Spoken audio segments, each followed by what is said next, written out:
ufanisi wake. Tutaboresha barabara kuu kwa kujenga barabara za juu katika makutano ya barabara katika maeneo ya Moroko, Mwenge, Magomeni na Tabata, na ujenzi wa awamu zilizobaki za miundombinu ya mabasi yaendayo haraka tunakwenda kuyamalizia. Tutajengea uwezo UDART ili iweze kusimamia vyema uendeshaji wa mabasi haya. Tutakamilisha pia ujenzi wa daraja muhimu, daraja la Mto Msimbazi. Mheshimiwa Spika, tutaongeza pia bajeti na uwezo wa TARURA kuboresha barabara za ndani na za vijijini ili kuhakikisha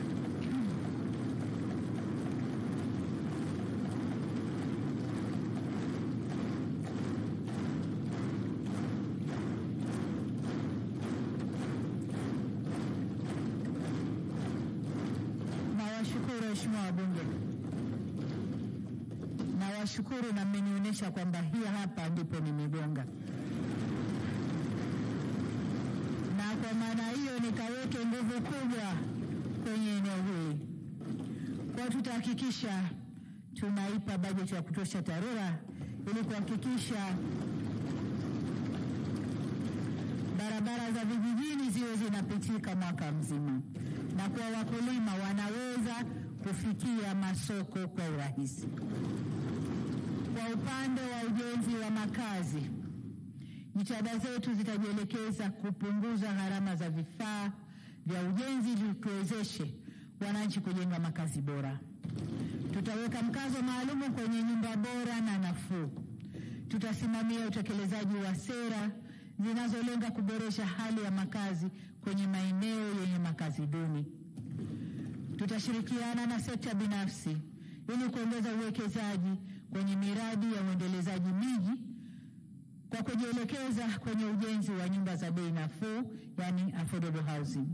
Sambamba na hilo, tutaongeza kasi ya urasimishaji wa maeneo ya makazi na kuimarisha utatuzi wa migogoro ya ardhi kwa kupima ardhi nchi nzima kwa teknolojia ya kisasa ya satellite.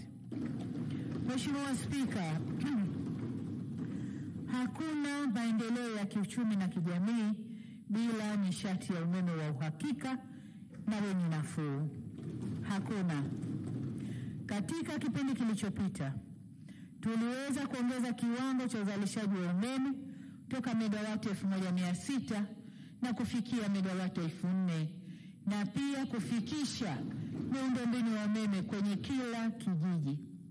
Tunapoelekea mwaka 2030, tumejiwekea lengo la kuongeza uzalishaji wa umeme maradufu kufikia megawati 8000, na tutaendelea kupanua mtandao wa umeme ili kuvifikia vitongoji vyote nchini Tanzania.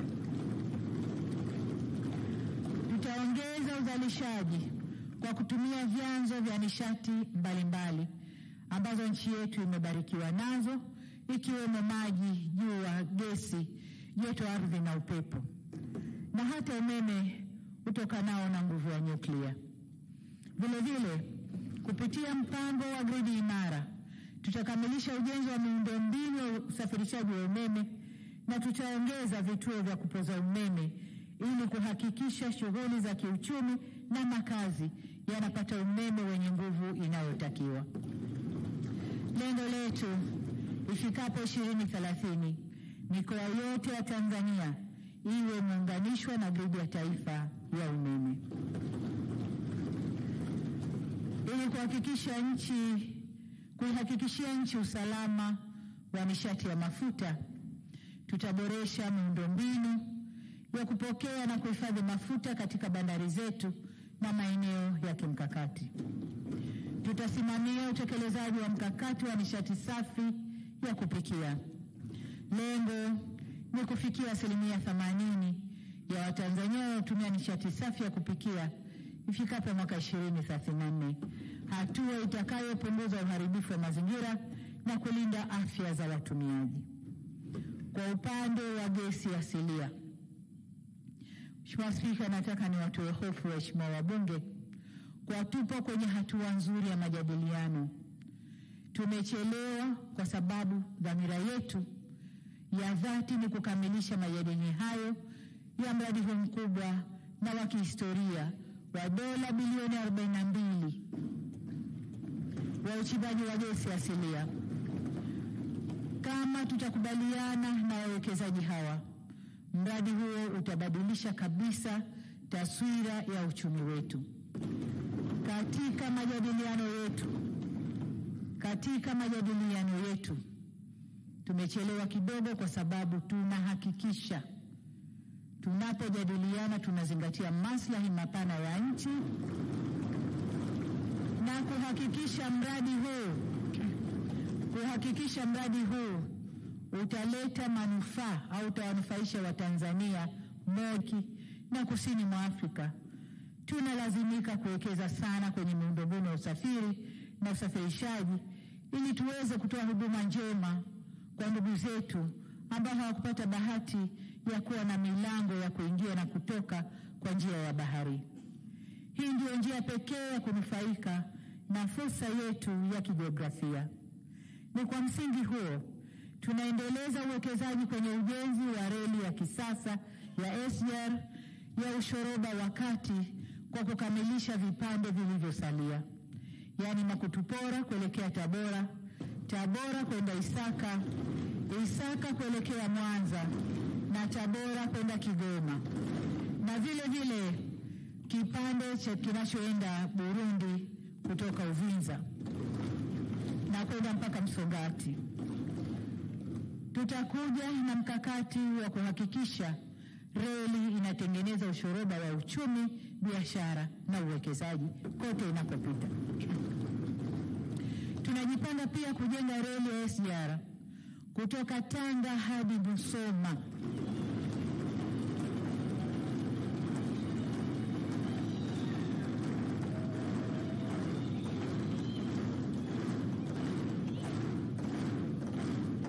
Asante waheshimiwa. Tunajenga SGR kutoka Tanga hadi Musoma na kutoka Mtwara hadi Mbamba Bay.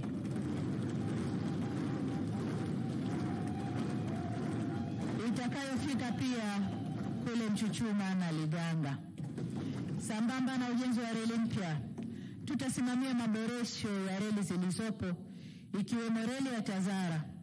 Ninafurahi kuwataarifu kuwa hivi karibuni kutafanyika hafla ya kuweka jiwe la msingi la mradi wa ukarabati wa reli ya Tazara itakayofanyika kule nchini Zambia. Aidha, kwa reli ya zamani ya meter gauge tutafanya ukarabati wa vipande vya Tabora Kigoma, Kaliua Mpanda, Tanga Arusha, Ruvu Mruanzi ili nayo itumike kuchochea uchumi. Miradi yote hii itazalisha fursa nyingi za ajira kwa Watanzania. Katika kushirikisha sekta binafsi, tutasimamia ujio wa waendeshaji binafsi kwenye reli zinazojengwa na Shirika la Reli Tanzania. Kwa kuanzia, tutakuwa na mwendeshaji binafsi kwenye reli ya Tazara. Hatua hii itazidi kupunguza gharama za usafirishaji kwa wafanyabiashara. Vile vile, tunakusudia kujenga treni za mijini za kisasa katika miji ya Dar es Salaam na Dodoma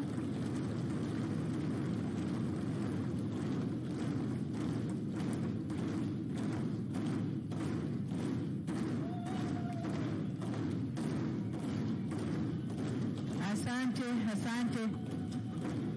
Tunajenga reli hizo ili kuboresha usafiri kwenye majiji haya yanayokuwa kwa kasi kubwa sana. Kwa mfano, Dar es Salaam inatarajiwa kuwa na wakazi milioni 10 fikapo mwaka 2030. Hivyo kurahisisha njia za usafiri ni kurahisisha shughuli za kiuchumi. Mheshimiwa Spika, tukiangazia upande wa uchukuzi, mwelekeo wetu wa kisera ni kujenga mfumo fungamanishi, yani multimodal transport system, ambao utahakikisha kuwa bandari, viwanja vya ndege vyote nchini na vituo vya reli vina muunganiko wa usafiri na usafirishaji wa abiria na mizigo kwa njia mbalimbali. Baada ya maboresho ya miundombinu ya mifumo ya uendeshaji wa bandari ya Dar es Salaam, gharama za uendeshaji wa bandari zimepungua, ambapo zaidi ya shilingi bilioni 258 zinaokolewa kwa mwaka. Fedha hizo zinatumika kuongeza uwekezaji ndani ya bandari hiyo ya Dar es Salaam. Mheshimiwa Spika, kuelekea mwaka 2030 tutasimamia maboresho zaidi kwenye bandari zetu nchini. Tutaongeza gati 10 kwenye bandari ya Dar es Salaam ambayo kwa sasa ina gati 12. Tutakamilisha kuunganisha reli ya SGR na bandari ili mizigo isafirishwe kwa reli hadi bandari kavu ya Kwala, ambapo magari ya mizigo au malori yataanza kufanya kazi hapo kutoka Kwala kwenda maeneo mbalimbali ndani ya nchi na nje ya nchi. Vile vile tutazidi kuboresha bandari zetu za bahari ya Hindi ikiwemo Tanga, ambayo tutaiunganisha kwa reli na bandari ya Msoma kule Mara. Tutafanya upanuzi wa maboresho kwenye bandari ya Mtwara, ambayo nayo tunakusudia kuunganisha na reli na bandari inayojengwa kule Mbamba Bay, Nyasa, mkoa wa Ruvuma. Bandari mpya itakayojengwa Bagamoyo itaunganishwa na bandari kavu ya Kwala.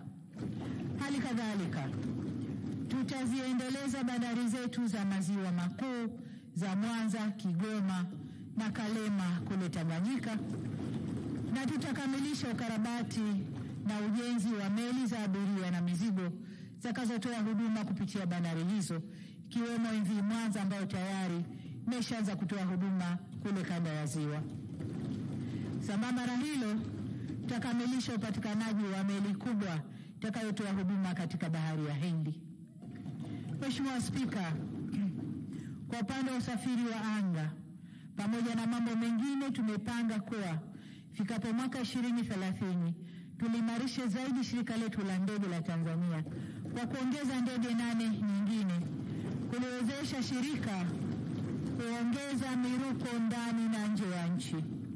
Mwelekeo wetu ni kufungua nchi pamoja na kukifanya kiwanja cha ndege cha kimataifa cha Julius Nyerere kuwa hub au kiungo cha safari za ndege za kimataifa. Aidha, tutakamilisha ujenzi wa viwanja mbalimbali unaoendelea, vikiwemo kiwanja cha kimataifa cha Msalato hapa Dodoma, viwanja vya Mwanza, Iringa na Mpanda.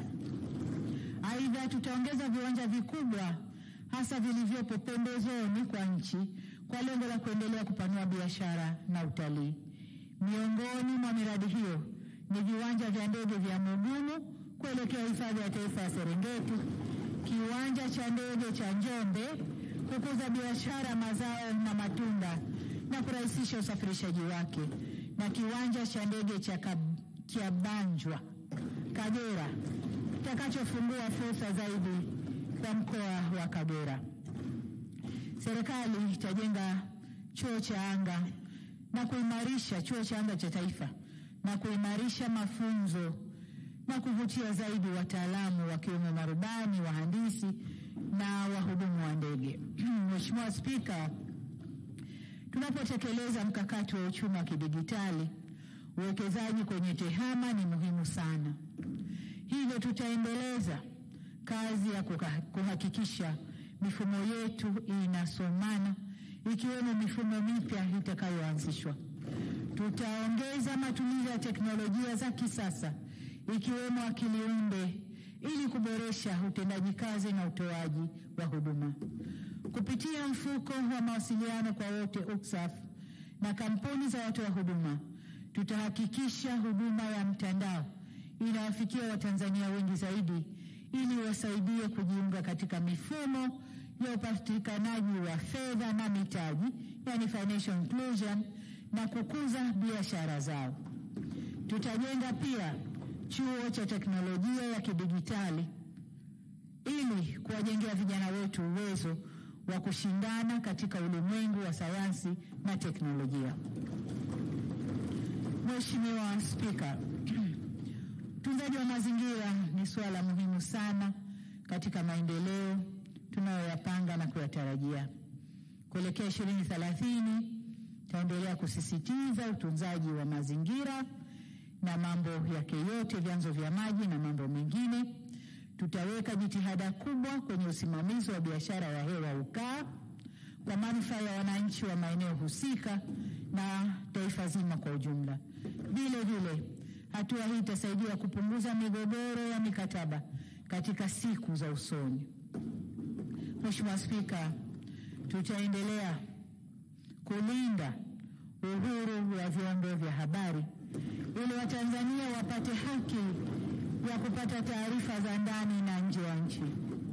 Tutaendelea kutoa leseni kwa vyombo vya habari na kulinda uhuru wa kufanya kazi zao kwa kufuata sheria za nchi. Tutaimarisha vitengo vya habari vya serikali ili viweze kutoa habari kwa weledi na kwa wakati. Aidha, tutaendelea kutambua waandishi wa habari za maendeleo nchini kupitia tuzo ya Samia Kalamu Awards. Mheshimiwa Spika, maendeleo ya nchi yoyote yanaonekana katika utamaduni na ustaarabu wake. Isitoshe, katika dunia ya leo, utamaduni ni bidhaa na utamaduni ni uchumi. Hivyo tutakuza na kuifanya lugha yetu ya Kiswahili kuwa bidhaa. Tutaendelea na maandalizi ya ujenzi wa studio.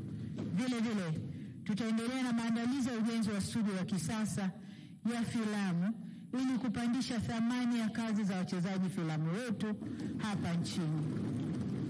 Tutajenga ukumbi wa kisasa wa maonyesho ili kuwawezesha wasanii wetu kufanya matamasha ya kimataifa na kuvutia wasanii wa nje wakubwa kuja kufanya matamasha hapa nchini.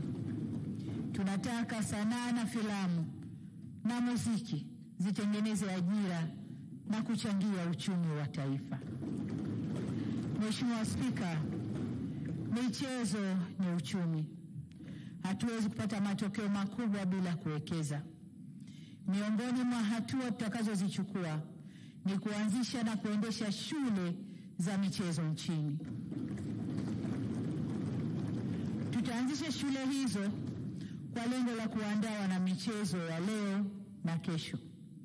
Kama mnavyofahamu, nchi yetu itakuwa mwenyeji wa mashindano ya AFCON mwaka 2027 na kuelekea huko tutakamilisha ujenzi wa viwanja vitakavyotumika, kiwemo uwanja wa AFCON uliopo Arusha na maboresho ya viwanja vingine nchini. Vile vile, tutaendelea kuvutia michezo mbalimbali kufanyika hapa nchini ili kuongeza fursa zitokanazo na kuwa mwenyeji wa michezo hiyo.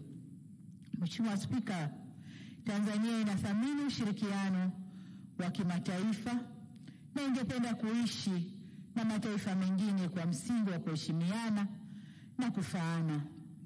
Serikali ina dhamira ya dhati kuendeleza mahusiano mazuri yaliyopo na nchi marafiki na mashirika ya kimataifa.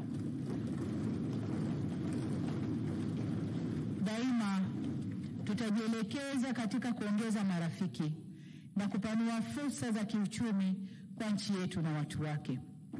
Kama taifa, tunapenda tuheshimiwe kama sisi tunavyoheshimu mataifa mengine.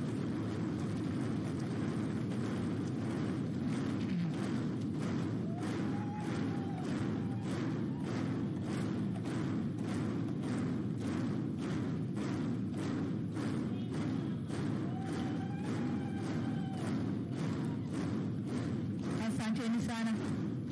Asanteni waheshimiwa. Nataka nirudie, kama taifa tunapenda tuheshimiwe kama sisi tunavyoheshimu mataifa mengine.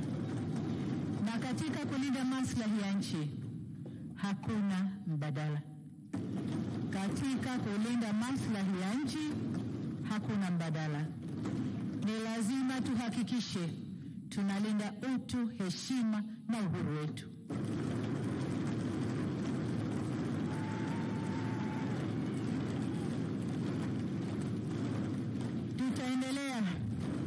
Tutaendelea kuongozwa na misingi ile ile ya sera ya nje iliyoasisiwa na waasisi wetu ya kutofungamana na upande wowote.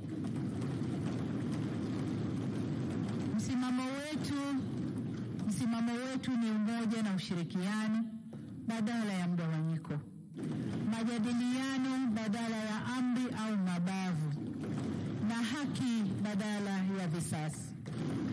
Taifa la Tanzania limejengwa kwenye misingi ya amani na utulivu wa kisiasa.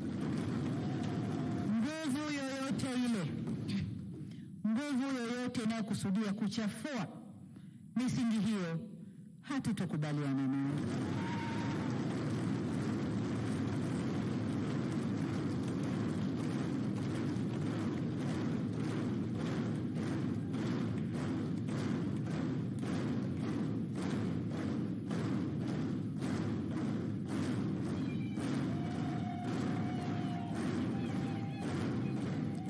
Asante Mheshimiwa wabunge.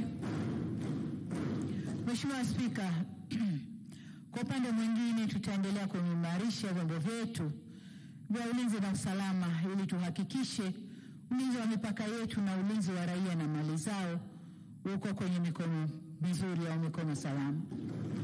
Vile vile taifa la Tanzania litaendelea kutimiza wajibu wake wa kuchangia misheni za ulinzi wa amani za kikanda na kimataifa.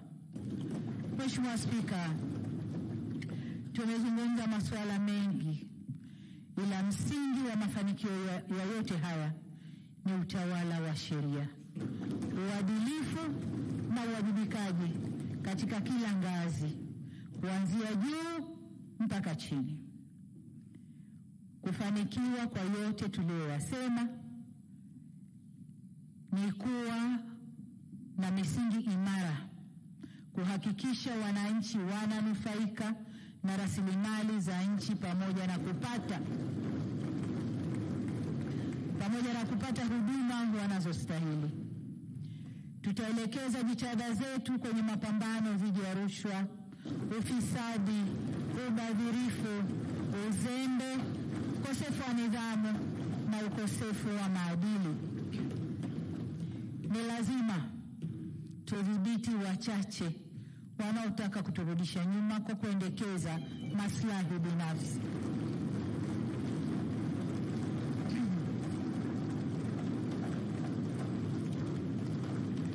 Aidha, ili kuimarisha uwajibikaji serikalini, tutaendelea kutekeleza programu za maboresho ya utumishi wa umma, ikiwemo matumizi ya mifumo ya upimaji na utendaji kazi.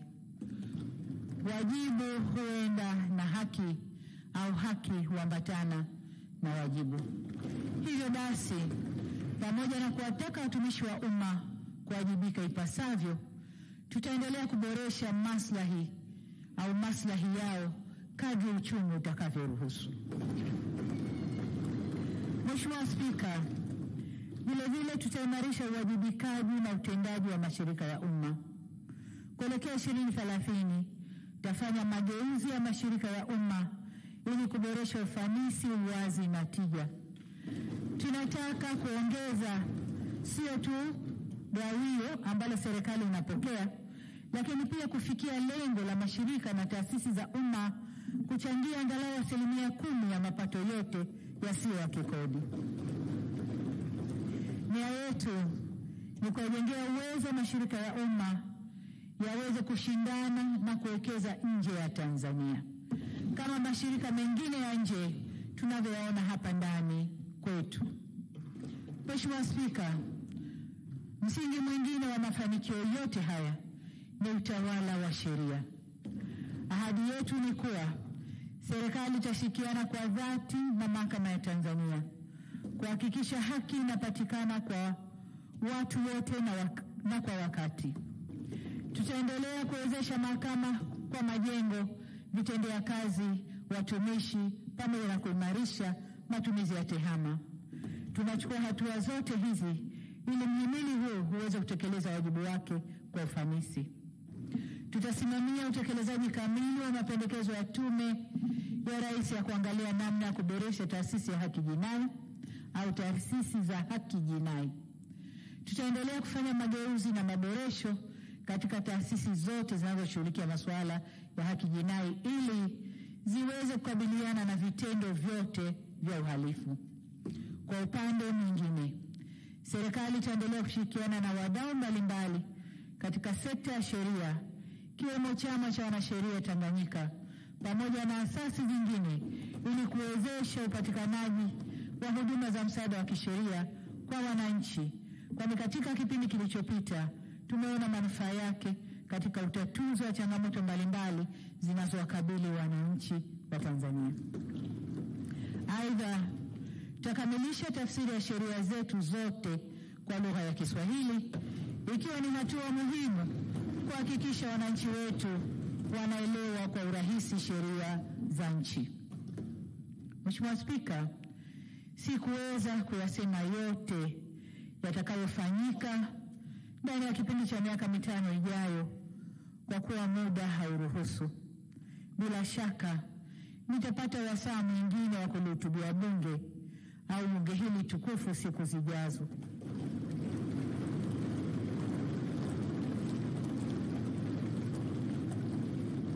Katika shughuli za kawaida za bunge, waheshimiwa mawaziri na manaibu mawaziri nitakaowateua hivi karibuni chini ya usimamizi wa Mheshimiwa Waziri Mkuu watapata wasaa wa kufafanua kwa kina maeneo niliyoyagusia pamoja na maoni ya serikali ya kuwaletea wananchi maendeleo. Aidha, ikikupendeza Mheshimiwa Spika, hotuba hii iweze kujadiliwa na waheshimiwa wabunge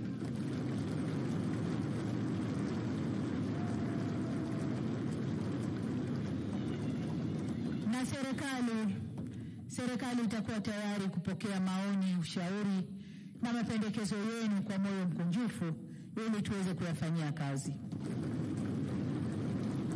Mheshimiwa Spika, niliahidi bunge lako tukufu ushirikiano wangu binafsi na wa serikali ya awamu ya 6 katika kutekeleza yote haya kwa manufaa ya Watanzania ambao wabunge hawa wanawawakilisha. Rai yangu kwenu waheshimiwa wabunge ni kutoa ushirikiano wa dhati kwa serikali. Kwa pamoja tutajenga nchi ambayo mifumo inafanya kazi na miradi ya maendeleo inatekelezwa kwa ufanisi, ili Watanzania nao waweze kufanya kazi zao kwa bidii na weledi kwa maendeleo ya taifa letu. Namuomba Mwenyezi Mungu kuwa mwisho wa utumishi wa awamu ya 6 usipimwe tu kwa vitu, majengo na mambo yanayoonekana, bali pia kwa tabasamu la utu litakaloachwa kwenye nyuso za Watanzania.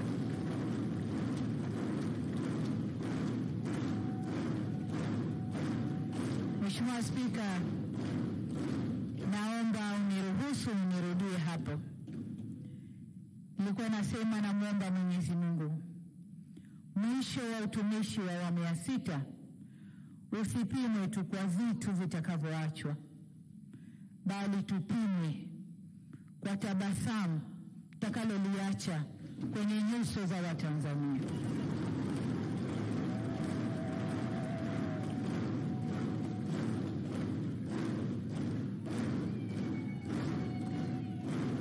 Tuna imani na Samia.